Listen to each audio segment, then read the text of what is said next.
एक लड़का जो चश्मा लगा के दिख रहा था, इसका नाम है कृष्णा उर्फ विवेक। ये मुजफ्फरपुर का रहने वाला है। तो 14 दिन बाद पुलिस ने सफलतापूर्वक उसका उद्भेदन कर लिया है। इसमें 6 अपराधियों की गिरफ्तारी हुई है जो पूरी घटना में शामिल थे।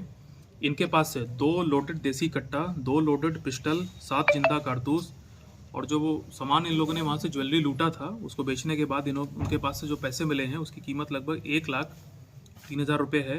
और लूट में जो यूज़ की गई थी 3 मोटरसाइकिल में से एक मोटरसाइकिल को पुलिस ने बरामद कर लिया है।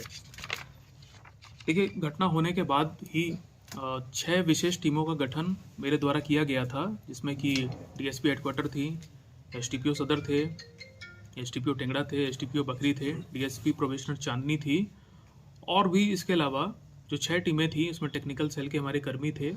और लगातार 14 दिनों तक जो पुलिस का अनुसंधान चला, हमारी टीम राज्य के बाहर भी गई थी और मैंने आपको जैसा बताया था कि हम लोग को काफ़ी इंपॉर्टेंट इनपुट इसमें लगातार मिल रहे थे।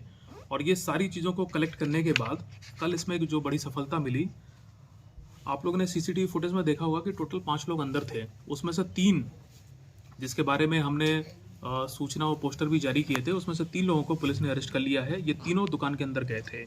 एक लड़का जो चश्मा लगा के दिख रहा था, इसका नाम है कृष्णा उर्फ विवेक। ये मुजफ्फरपुर का रहने वाला है।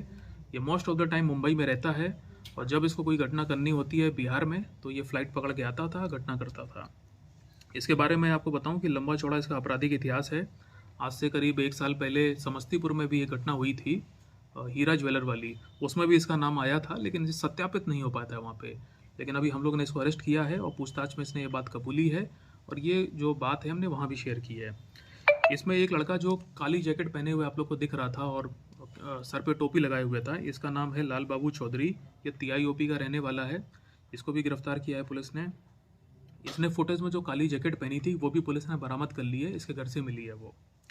तीसरा व्यक्ति जो अरेस्ट हुआ है, जो एक फोटो थी जिसमें लाल टी-शर्ट अंदर पहने हुए था और लंबे लंबे जिसके बाल थे, इसकी पहचान हुई है छोटू शाह। ये भी समस्तीपुर का रहने वाला है। इन तीनों का आपराधिक इतिहास है। ये लोग पहले भी ज्वेलरी की दुकान में इस प्रकार की लूटपाट की घटनाओं को अंजाम दे चुके हैं और तीनों ही इस समय बेल पे थे।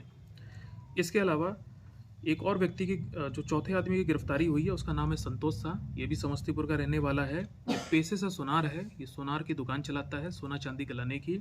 ये उस दिन घटनास्थल पे नहीं आया था, लेकिन इस गैंग का जो मास्टरमाइंड है, जिसने ये पूरी पूरी प्लानिंग रची है, रविंदर सैनी उसका नाम है। और बिहार के कई जिलों में ये रविंदर सैनी और इसका गैंग इस प्रकार की घटनाएं पूर्व के वर्षों में कर चुके हैं। रविंदर सैनी 6-7 महीने पहले ही बेल पे छूटा था और उसके बाद से ही लगातार इस टाइप की घटना की वो प्लानिंग कर रहा था। रविंदर सैनी को मोटरसाइकिल में बैठा के संतोष शाह लाया था। ये बात पुलिस को पता चली तो इसकी भी गिरफ्तारी हुई है। इसके अलावा एक कन्हैया की गिरफ्तारी हुई है। कन्हैया भी समस्तीपुर का है। कन्हैया के बारे में ये पता चला कि घटना करके जो सारे अपराधी भागे थे, रात को इसी के घर पे रुके थे। इसके अलावा एक रणधीर शाह की गिरफ्तारी हुई है। इसकी मोटरसाइकिल का इस्तेमाल किया गया था। तो कुल मिला के मैं आपको बताऊं कि सबसे पहले कल 3 लोगों की जो गिरफ्तारी हुई है, टाउन थाना क्षेत्र के जो बिशनपुर एरिया है वहाँ से गिरफ्तारी हुई। कृष्णा की, लाल बाबू की, छोटू शाह की। ये तीनों वही हैं जो फुटेज में दुकान के अंदर आए थे।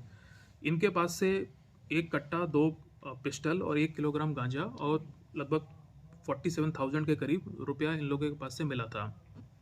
जब हम लोगों ने इनसे कड़ाई से पूछताछ की तब इन लोगों ने बताया कि कन्हैया का क्या रोल था, रणधीर का और संतोष का। फिर पुलिस ने समस्तीपुर के कुछ इलाकों में छापेमारी की और टेंगड़ा और तिहाई के इलाकों में छापेमारी की, तो 3 अपराधी वहाँ से अरेस्ट हुए हैं।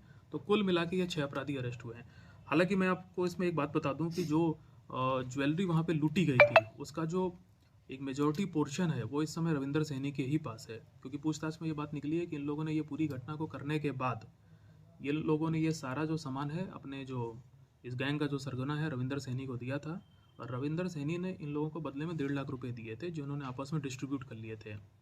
और इनको ये वादा किया गया था कि तुम लोग कुछ टाइम के लिए राज्य के बाहर चले जाओ, छुप जाओ, और जब मामला ठंडा हो जाएगा तो इस पूरी चीज़ को हम बेच करके आप लोग का हिस्सा देंगे। उस 1.5 लाख में से करीब 1 लाख रुपया और 3,000 पुलिस ने बरामद किया है। अब हमारी जो विशेष टीम है वो रविंदर सैनी के सभी ठिकानों पर लगातार छापेमारी कर रही है और हम लोग जल्दी उसकी भी पहचान करके उसकी भी गिरफ्तारी करेंगे।